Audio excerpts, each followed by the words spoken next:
I'm Campbell Marshall. Welcome to this Houston Newsmakers Extra. I'm with Bennett Greenspan, the CEO of Family Tree DNA. We've been talking about DNA on our Newsmakers program this week.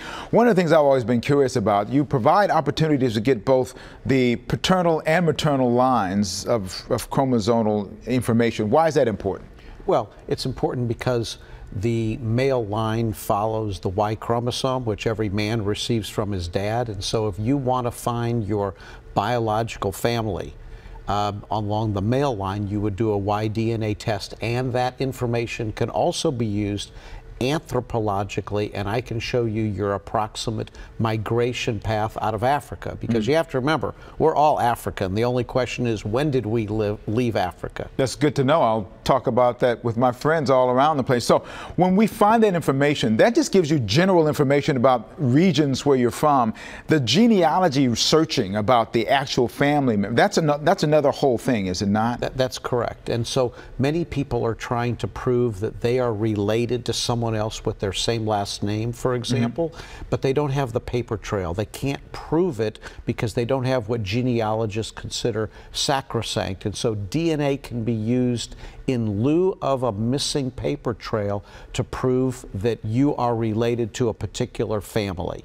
What do you suggest that people do when they want to start this genealogy search? What's the best way for people to start? Now, obviously, the DNA testing is one thing, but how do you really pull together the family tree information that's so important to all of us? Well, family tree information is, is gleaned from census records, which are available on the internet. You can commercially buy software packages that will allow you to integrate all the way up to our 1940 census. You can look at those records. And most people, think that that's where they need to start, although I would tell you the best way to start is to start asking questions of the oldest people in your family, write down what they say, and then begin to draw your first family tree. Amazing conversation, amazing information about what's going on.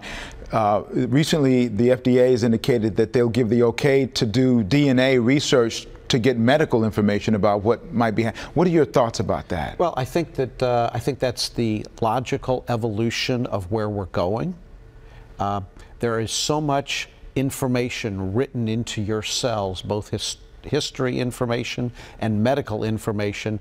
And if the general public has an interest in knowing, I think the general public has the right to interrogate their DNA for that purposes. Now, having said that, there is a genetic counseling component, because if you find out that you are carrying something dangerous, it's not for you to decide how to deal with that. It should be between you and a medical professional, so that you can get advised as to what you need to do, if anything, given the particular mutation or disease that you may be carrying. Bennett Greenspan, the CEO, Family Tree DNA, thank you so much. We're going to put all your information on our website, click2houston.com. Thank you for joining us as well.